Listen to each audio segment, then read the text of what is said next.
Oke, Bapak Ibu sekalian, teman-teman, adik-adik mahasiswa, terima kasih sudah bergabung. Selamat datang di acara diskusi Let's Talk About Palm Oil yang pada sore hari ini adalah yang ke-37. 37 karena sebelumnya adalah offline, ya, offline kita diadakan di salah satu resto atau kafe di Jakarta. Dan itu sampai sesi ke-8 kalau nggak salah. Ya.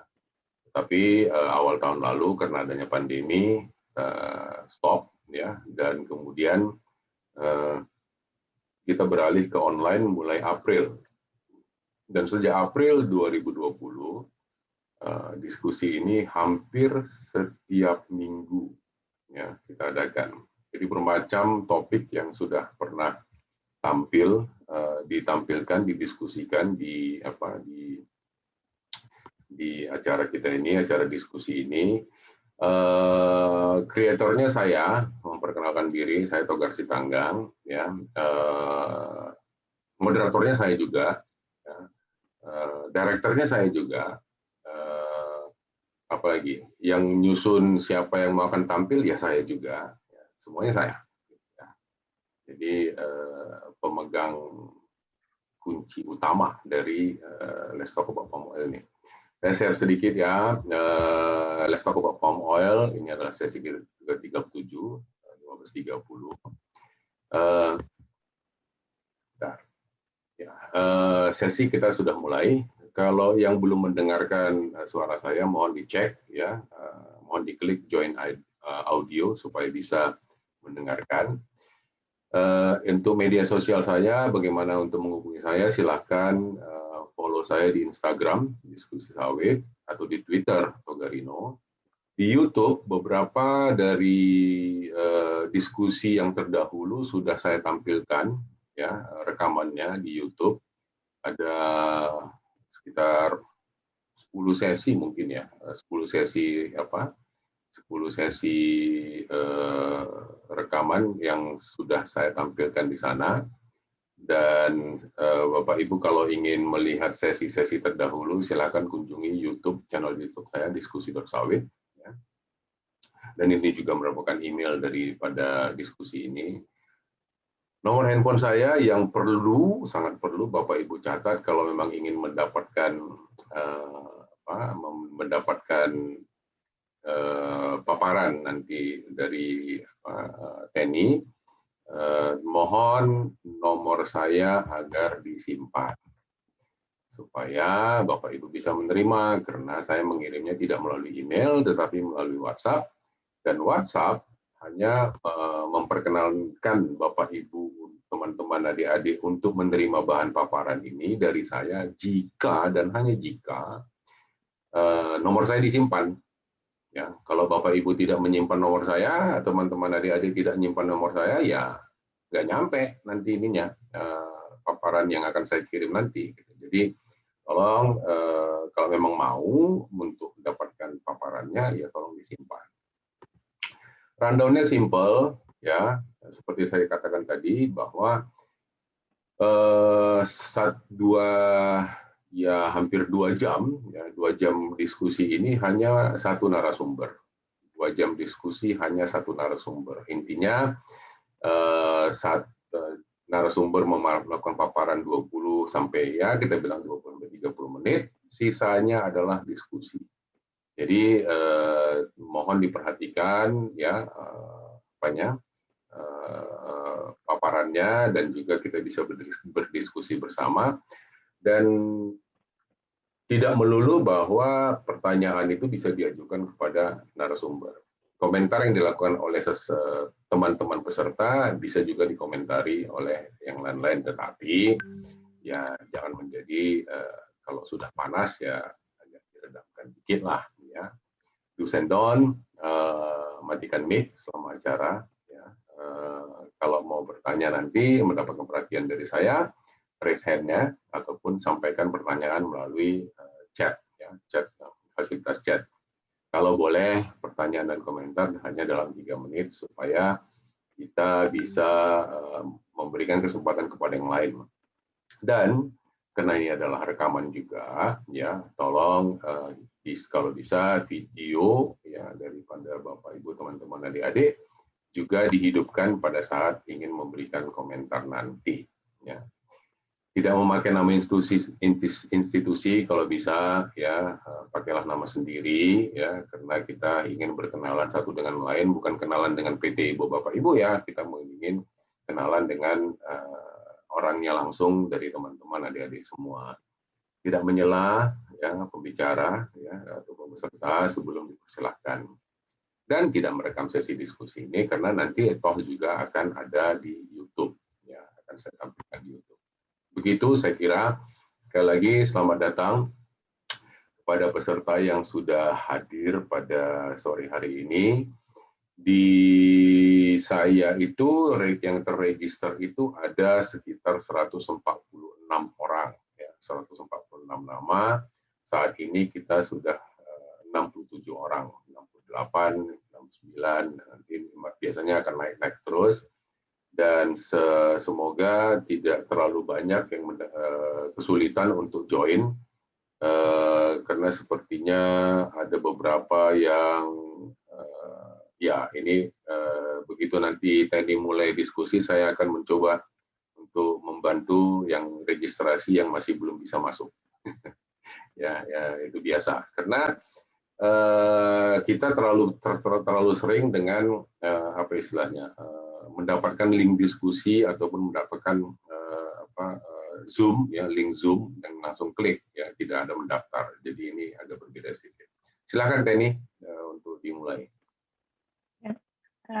Terima kasih Pak Togar atas kesempatannya.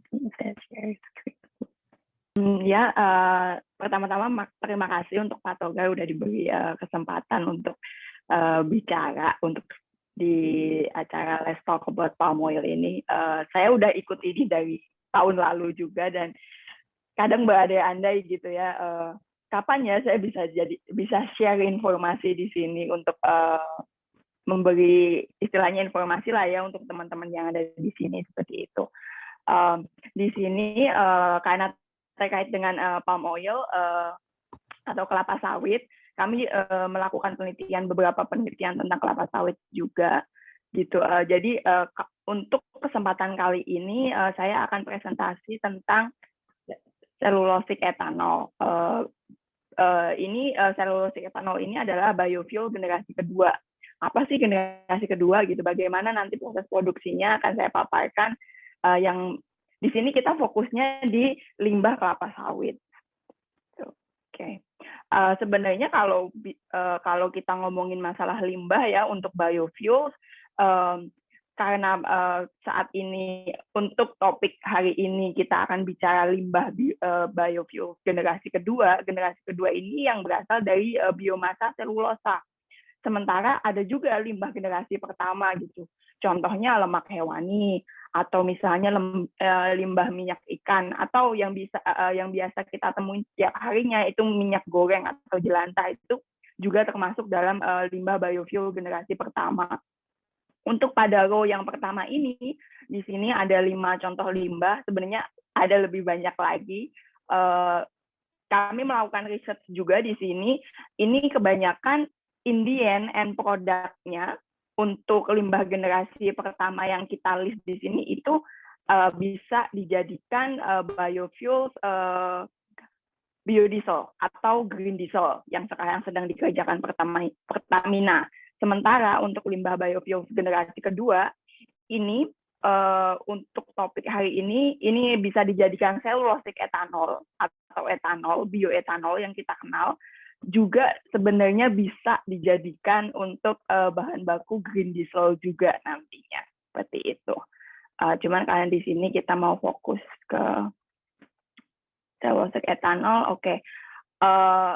Sebagai paparan awal dulu, presentasi ini tuh didasarkan pada paper atau studi yang sudah kita keluarkan akhir Desember tahun 2020 kemarin, beberapa bulan yang lalu. Ini studi ICCT sama Traction Energi Asia. Jadi kita melihat analisis teknoekonomi ya pemanfaatan cellulosic etanol. Kalau misalnya teman-teman tertarik mau lihat papernya ada dalam bahasa Indonesia, dalam bahasa Inggris. Cuman mungkin untuk beberapa orang yang tidak terlalu familiar dengan teknoekonomi, papernya benar-benar sedikit lebih apa ya technical, karena kita ngebahas gimana membangun pabrik cellulosic etanol di Indonesia itu biayanya berapa, capex-nya berapa, OPEX-nya berapa, revenue-nya berapa, seperti itu. Paper ini dibikin karena kita sadar bahwa satu, impor bensin Indonesia itu masih tinggi. Sementara kalau untuk diesel, untuk solar ya kita udah tahu keberhasilan Indonesia mengurangi impor solar besar-besaran, bahkan sekarang Pertamina sudah tidak impor lagi kan untuk solar, bisa produksi sendiri. Itu karena program biodiesel. Dan mungkin banyak juga yang udah tahu sebenarnya pemerintah itu nggak hanya punya program biodiesel, tapi pemerintah juga punya program yang namanya bioetanol gitu, dan itu pernah jalan di beberapa kota beberapa tahun yang lalu, misalnya contohnya di Malang, karena memang dekat ya dengan proses produksi, karena waktu itu masih pakai molasses ya kalau tidak salah. Cuman bioetanolnya tidak jalan gitu.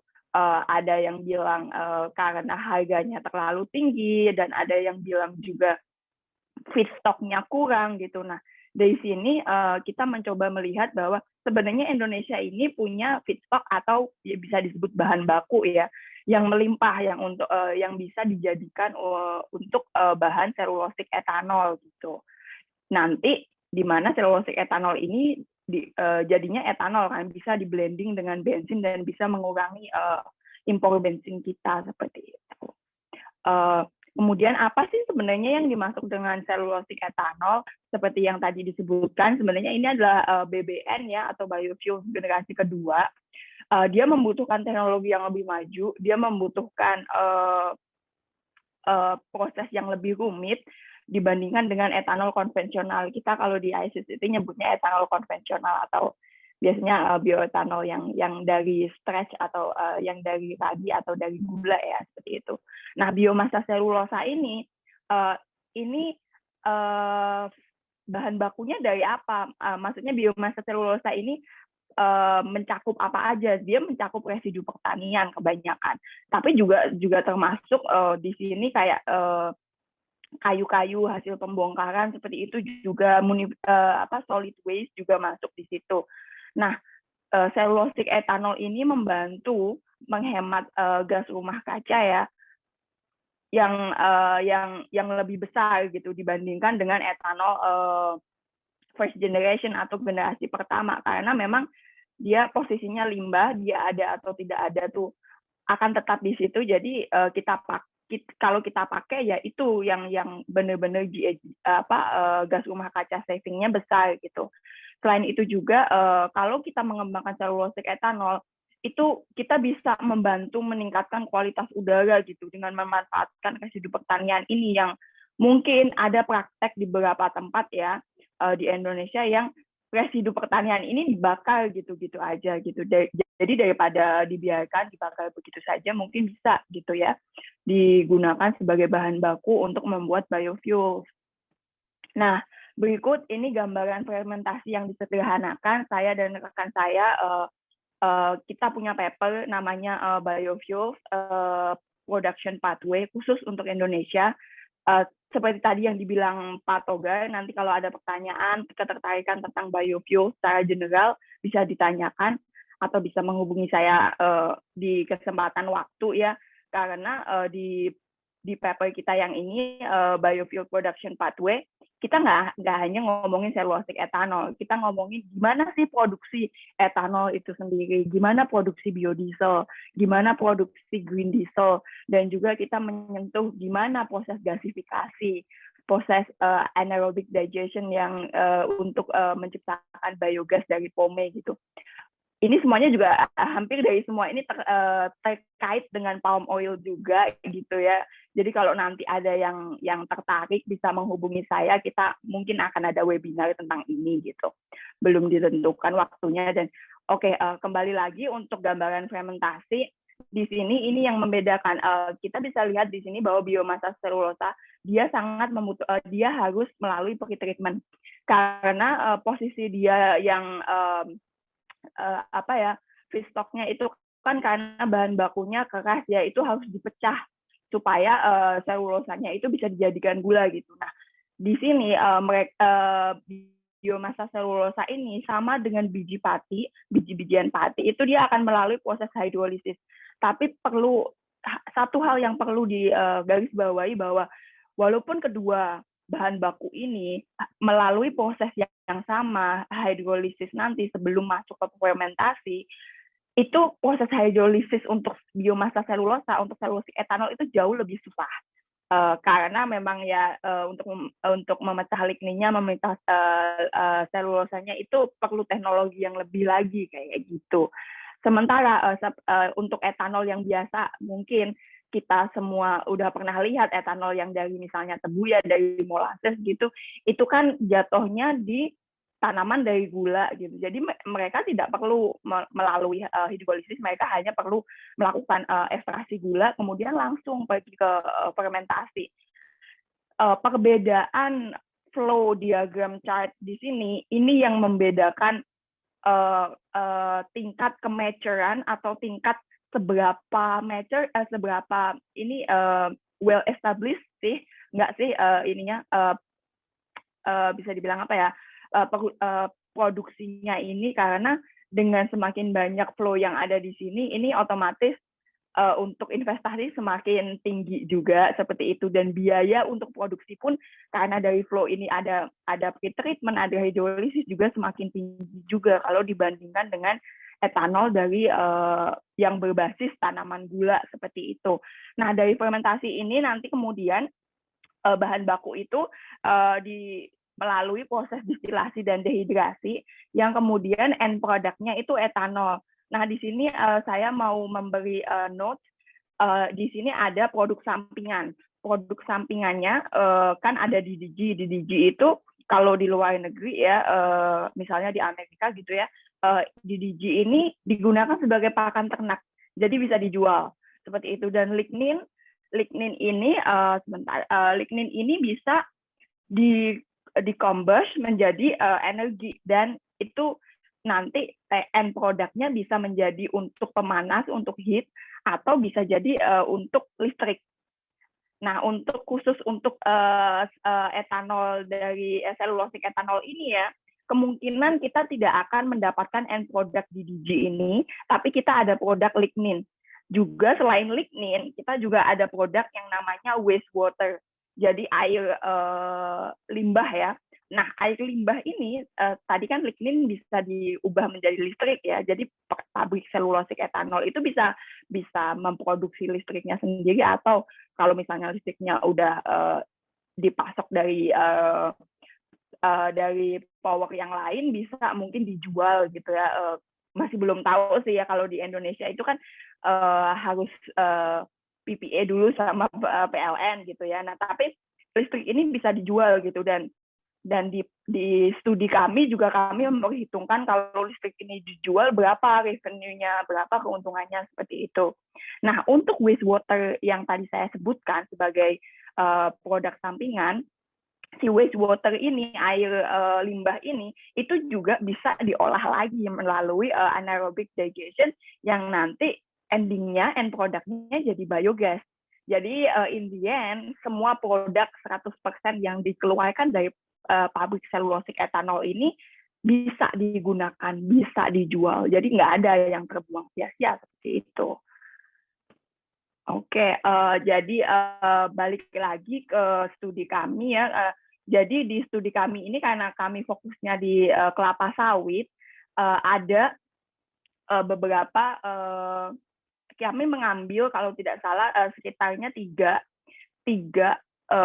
produk limbah atau residu dari kelapa sawit yang bisa digunakan dalam studi ini. 3 itu adalah 1 batang pohon sawit, yang kedua tandan kosong, yang ketiga adalah serabut atau fiber gitu. Tapi di sini yang dilihat teman-teman, di sini ada 2 bahan baku, karena dari 3 ini ternyata 2 ini yang kalau di-combine itu skala ekonominya masuk seperti itu. Kalau yang fiber terlalu tinggi untuk harga end produknya. Nah, nanti mungkin ada yang tanya ya, sebelum ada yang tanya, saya jelaskan dulu. Kami memilih ini nggak hanya memilih juga gitu. Jadi bahan baku selulosik etanol dari ketiga ini, kami memilih ini karena pertama, sebelumnya ada studi kami juga sekitar 5 tahun lalu, itu tentang limbah biomasa, limbah kelapa sawit, apa saja yang bisa digunakan. Dan selain bisa digunakan, kami juga mengakses, istilahnya menstudi bahwa ketika kita mengambil limbah itu, apakah itu akan berdampak pada sekitarnya, pada lingkungan kayak gitu. Nah, jadi kenapa kita mengambil batang pohon sawit, mengambil tandan kosong, dan juga fiber sebagai bahan baku? Karena dilihat dari tiga ini, kalau kita ambil secara jumlah yang sesuai ya dengan pabrik selulosik etanol yang nanti dibuat, itu tidak akan mengganggu kondisi, istilahnya kondisi sebelumnya yang ada. Misalnya nih kan ada nih apa kayak juga limbah yang misalnya dari limbah kelapa sawit itu misalnya ini apa daunnya kelapa sawit itu bisa dijadiin bahan baku selulosik etanol juga gitu. Tapi kenapa kita tidak mengikutkan itu? Karena kita sadar bahwa di studi kami yang dulu juga daun kelapa sawit ini biasanya dibiarkan kan di tanah gitu ya. Ketika dia dipotong dibiarkan di tanah karena memang dia bagus untuk fertilizer-nya tanah gitu, bagus untuk pupuk tanah kelapa sawit itu sendiri. Jadi kalau kita misalnya remove itu dari perkebunan kelapa sawit, kemungkinan akan ada uang nih yang keluar untuk pupuk. Sementara sebelum itu dipakai kan kita pakai itu untuk sebagai pupuk, salah satu pupuk juga seperti itu. Kemudian ada juga palm kernel shell atau cangkang kernel sawit itu juga bisa digunakan untuk bahan baku selulosik etanol ya. Cuman prakteknya di dunia itu masih belum ada, dan kalaupun itu dipaksa untuk jadi bahan baku, ternyata skala ekonominya belum masuk dan sangat mahal sekali gitu. Jadi kita nggak masukin itu seperti itu. Nah, ini untuk bahan baku selulosik etanol yang ada di sini, kita memetakan bahwa sebenarnya untuk untuk ketersediaan batang pohon kelapa sawit itu bisa sampai 2030 gitu ya. Cuman 2028 lah ya, sebelum 2030. Cuman kalau kita mau pabrik ini terus jalan gitu ya sampai at least 2040 atau 2050, kita harus memikirkan bahan baku lainnya. Dan di sini ternyata mengcombine atau mengkombinasi batang pohon sawit dan juga tandan kosong itu bisa gitu. Ketersediaan bahan bakunya semuanya untuk pabrik selulosik etanol yang nanti deployment-nya ini di studi kami ini ada 30 pabrik, itu bisa sampai 2042 itu bisa dua bahan ini gitu. Sementara kalau untuk melihat mencari bahan lain nanti bisa dipikirkan lagi seperti itu. Dan juga perlu dicatat bahwa bahan baku yang kita akses di sini kan berdasarkan studi kami yang cukup lama ya tadi ya 2016, dan juga kita melakukan perhitungan sesuai dengan data BPS. Tapi kan kedepannya kita nggak tahu, kemungkinan akan ada istilahnya perkebunan yang baru kah atau gimana, dan itu otomatis bahan bakunya akan bertambah lagi. Jadi ini bisa dibilang safe number-nya untuk saat ini ya, seperti itu. Nah, estimasi produksi selulosik etanol. Jadi kita di sini di studi ini kita mengestimasi sekitar, untuk kan ada 2 phase di studi ini. Pertama kita uji coba dulu nih, gimana kalau kita bangun 10 pabrik selulosik etanol. Nah, 10 pabrik selulosik etanol ini akan berhubungan dengan angka yang ada di sini nanti gitu. Jadi untuk produksi selulosik etanol itu dari perhitungan kami kemungkinan akan memanfaatkan sekitar 30 juta ton per tahun biomasa kelapa sawit yang saat ini tidak terpakai, yang seperti tadi saya jelaskan ya, tidak terpakai oleh hal-hal lain, misalnya tidak dipakai sebagai pupuk untuk tanah atau seperti itu, atau dibiarkan untuk atau untuk diekspor seperti itu. Jadi ini benar-benar 30 juta ton ini tidak terpakai oleh sektor lain gitu. Nah, di sini kita mengestimasikan yang paling kecil ya, kalau misalnya kita deploy pabrik selulosik etanol dengan batang sawit itu tadi gitu, itu membutuhkan maksimal 7.000 per liter subsidi untuk menemui skala keekonomian bensin di Indonesia. Gimana kita menghitung 7.000 ini ya? Sebenarnya angkanya yang benar itu coba saya lihat 6.720. Kalau kita pakai batang sawit aja ya, kita menemukan angka 6.000 ini kalau misalnya ada yang bertanya, itu dari kita ngelihat dari produksi harga end produknya selulosik etanol ini nanti dari semua dari setelah ngitung capex, opex, sama juga ngitung hasil dari revenue dari jual lignin itu tadi atau waste butter, dan juga dari kita misalnya hitung keuntungan untuk payback-nya itu juga, itu harga itu dibandingkan dengan harga MOPS gasoline.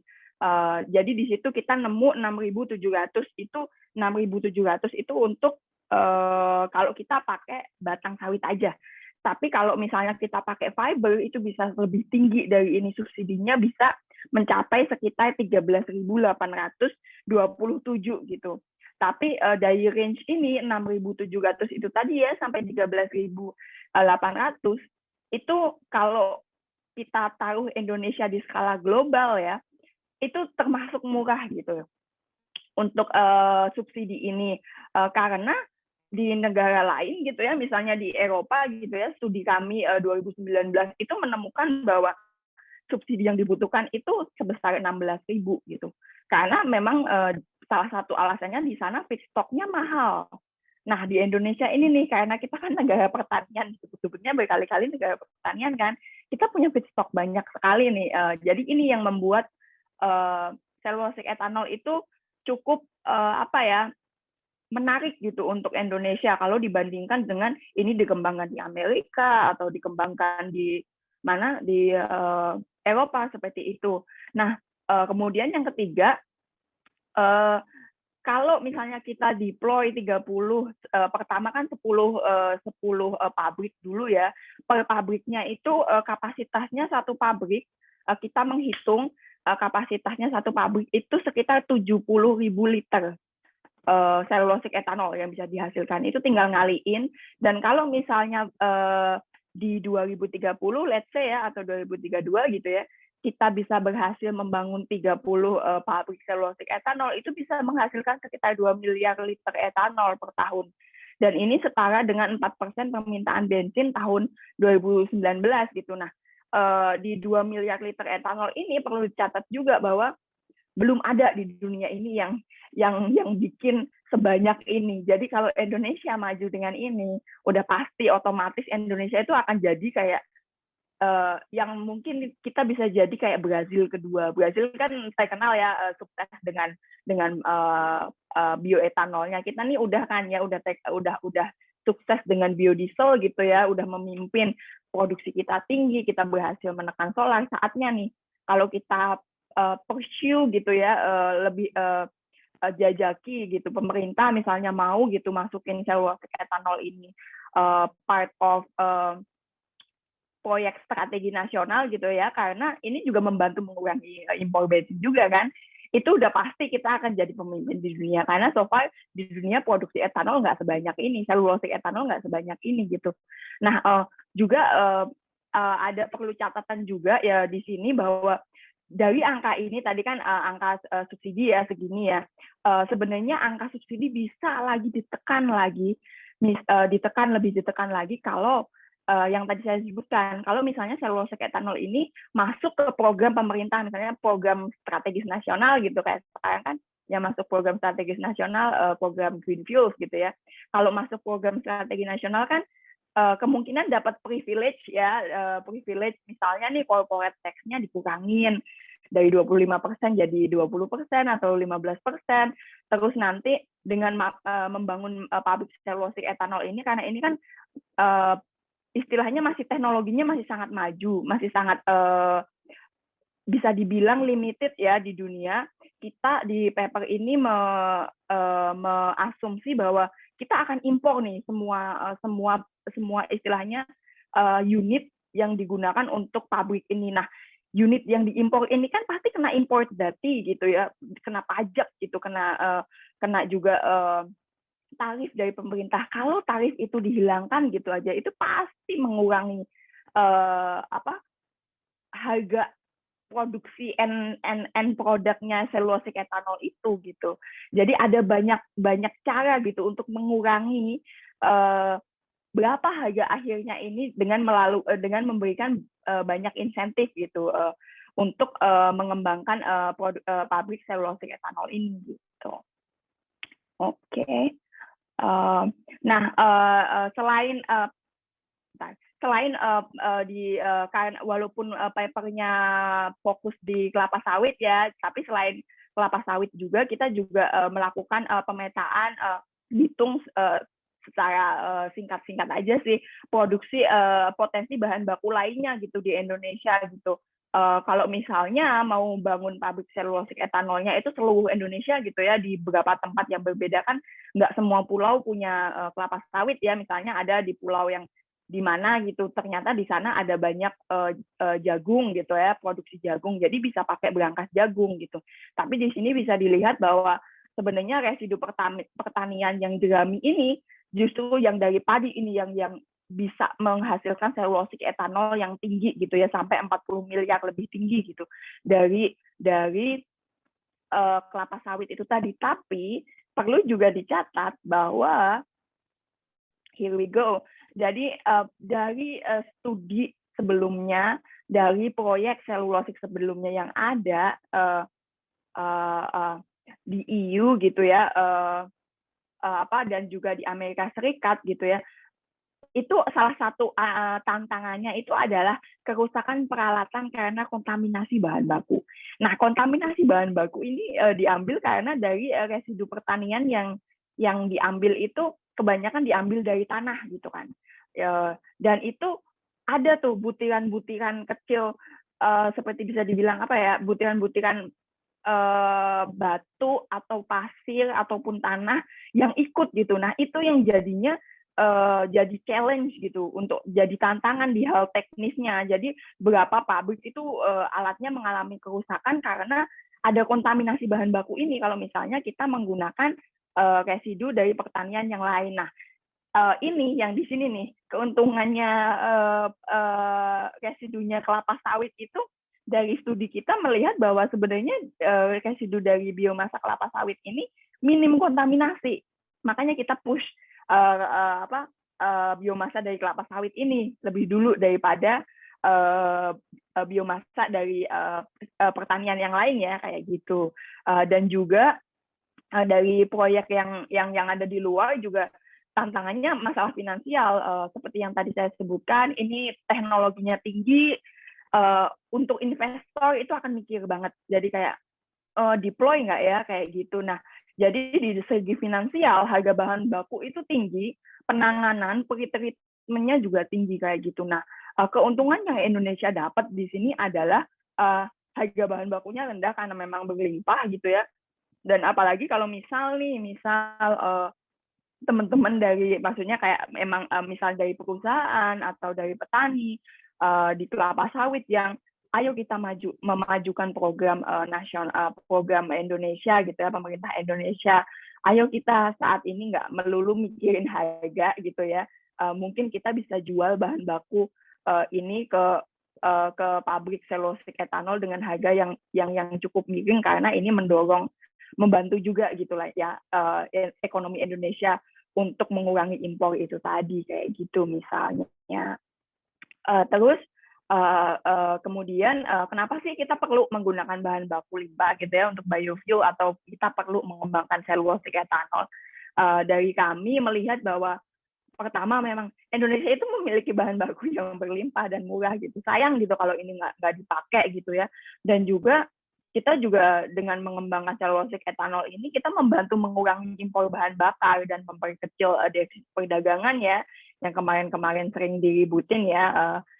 Kayak gitu. Dan Dan yang ketiga, mengembangkan industri baru dan menciptakan lapangan pekerjaan. Ini of course gitu ya, dengan kalau kita mengembangkan pabrik selulosik etanol, otomatis lapangan pekerjaan baru nih untuk terutama nih untuk masyarakat yang ada di sekitar perkebunan kelapa sawit. Kenapa? Karena ya namanya kalau mau bangun pabrik yang efisien ya, supply chain-nya ya nggak harusnya ya nggak jauh-jauh dari bahan bakunya ya di sekitar perkebunan kelapa sawit itu. Jadi otomatis ini bagus untuk mengembangkan ekonomi daerah. Nggak melulu semuanya produksi harus ada di Jawa seperti itu. Yang keempat yaitu yang tadi saya sebutkan, menawarkan penghematan gas rumah kaca yang lebih tinggi. Jadi ini juga berkontribusi untuk target NDC Indonesia gitu. Dan yang terakhir, kita udah mulai ngomongin nih circular economy, praktik konversi limbah menjadi energi kan, seperti itu. Oke, ini salah satu contoh siapa saja sih yang mengembangkan cellulosic ethanol di dunia ini. Stand alone cellulosic ethanol plant di dunia itu ada di mana-mana. Di Amerika ada, di Brazil ada, di Eropa itu di Norwegia, di Rumania dan juga Slovakia gitu ya. Perusahaannya yang bergerak di bidang ini juga banyak. Ada Clariant, ada AC Bioethanol LCC gitu. Kalau di Asia, negara mana aja nih tetangga Indonesia yang mana nih yang mengembangkan? Pertama Jepang ya. Jepang punya pabrik Marubeni dan Tsukishima membangun pabrik di Osaka.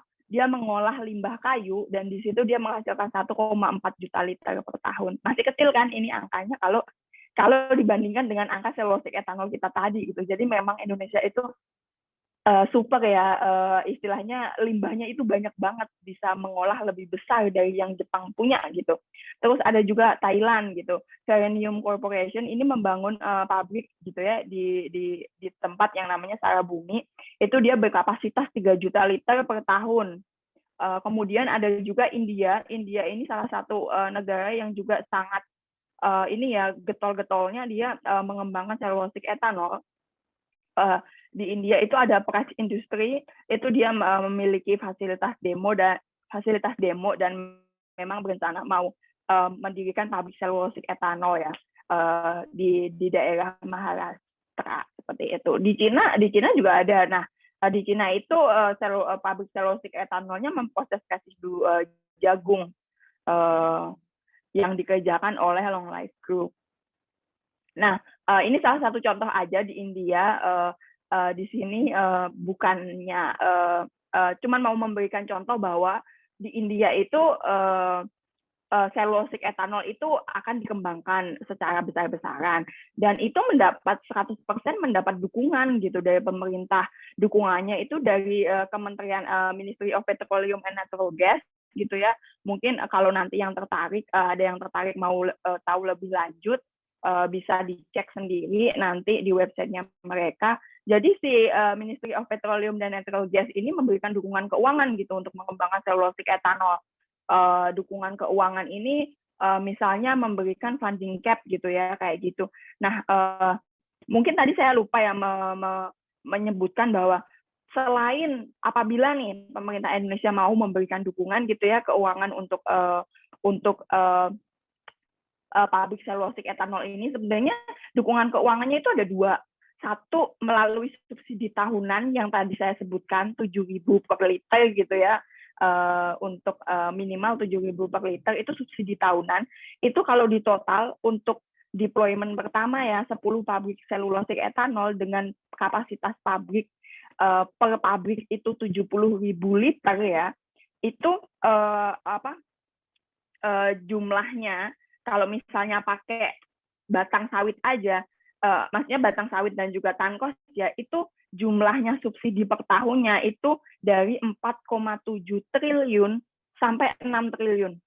Masih murah kan untuk ukuran subsidi biofuels ya, kalau misalnya kita bandingkan misalnya subsidi untuk biodiesel berapa seperti itu. Nah, itu kalau subsidi tahunan. Kalau pemerintah nggak mau subsidi tahunan, mungkin kita mau kasih grant aja gitu ya, hibah di depan gitu, kita akan bantu bangun pabrik selulosik etanol gitu. Nah kalau kayak gitu, itu bisa dengan cara itu sekitar grant-nya itu sekitar kalau kita hitung grant di awal untuk pembangunan pabrik 10 pabrik itu bisa mencapai sekitar 90 sampai 116 triliun seperti itu. Kayak gitu. Itu ada dua opsi gitu. Gimana pemerintah bisa memberikan dukungan keuangan untuk mengembangkan cellulosic ethanol gitu. Nah, di paper kami juga di akhir paper kita juga memberikan rekomendasi kebijakan untuk pemerintah Indonesia gitu ya.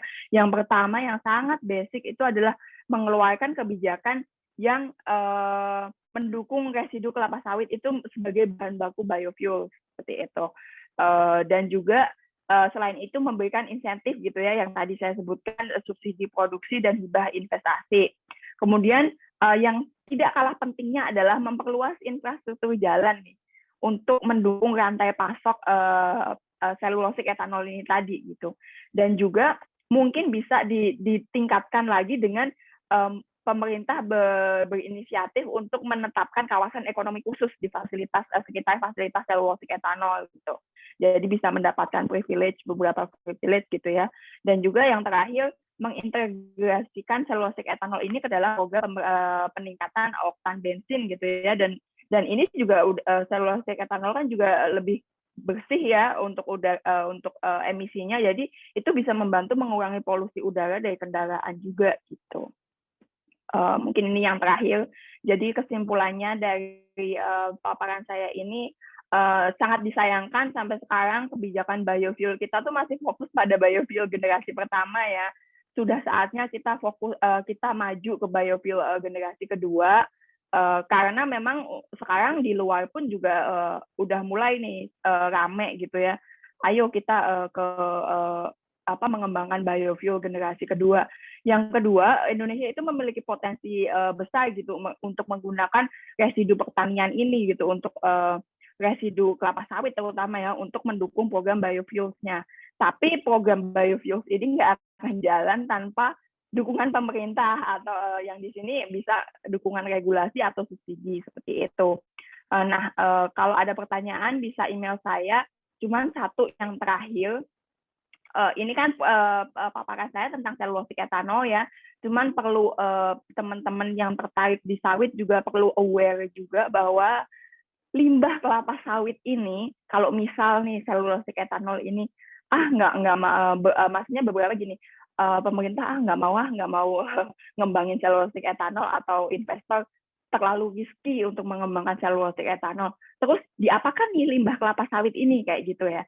Limbah kelapa sawit ini masih tetap bisa digunakan untuk memproduksi green diesel atau biasa disebut drop-in fuels itu melalui proses gasifikasi. Sekarang kan Indonesia kan lagi rame dengan proses gasifikasi batu bara ya.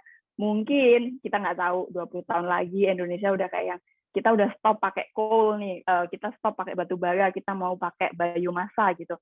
Bisa kita masukin limbah kelapa sawit ini di unitnya gasifikasi ini, otomatis sebelumnya perlu pretreatment ya, di unitnya gasifikasi ini dan menciptakan syngas dari limbah kelapa sawit ini gitu. Nah, kalau syngas ini diolah lagi melalui proses yang namanya Fischer-Tropsch synthesis, itu bisa dijadiin drop-in fuel. Drop-in fuel yang mencakup bioaftur bisa, mencakup green diesel bisa, green gasoline juga bisa, seperti itu. Jadi sebenarnya limbah kelapa sawit ini bisa dimasukin kemana-mana nih, nggak cuma hanya cellulosic ethanol aja, tapi juga bisa untuk proses gasifikasi. Begitu sih. Mungkin itu saja dari saya, Pak Togar. Maaf kelamaan. Apa? Terima kasih Teni. Ya, memang sengaja juga dibiarin aja dulu karena sepertinya banyak juga yang terpana gitu ya. Oh, ternyata bisa. Oh, ternyata ada kan gitu ya. Jadi Bapak Ibu, teman-teman, adik-adik, ini catatan saya ya. Tadi kalau kita melihat investasi yang dibutuhkan, contohnya India, itu 1,5 miliar rupiah. Bisa benar ya? Tadi di presentasinya ngomongnya 1,5 billion for commercial project, 0,15 billion untuk demonstration project. Ya. Iya. 1 rupiah itu 200 rupiah. Ya. Jadi commercial project sekitar 300 miliar aja. Ini apakah salah nggak ini? Kalau 300 miliar kayaknya mungkin banyak juga yang tertarik, tetapi ya kemudian pertanyaan berikutnya adalah subsidinya, ya nanti dari mana gitu ya? Apakah pemerintah mau? Nah, ini pertanyaannya kan pemerintah mau nggak gitu ya? Karena mohon maaf, ada nggak orang pemerintah di sini? Ada juga, nggak apa-apa sih. Oh ada ya, Lemuktar setengah-setengah pemerintah itu, nggak pemerintah tulen itu, BUMN ya dia. Karena untuk hal seperti ini, energi ini kan seperti contohnya biodiesel, itu kan yang melakukan supporting itu adalah industrinya sendiri kan gitu. Ya. Jadi kalaupun ini berjalan, apakah nanti akan disisihkan juga dari BPDP juga nggak tahu juga. Kalau itu jadinya nanti pungutannya kemahalan lagi nanti katanya.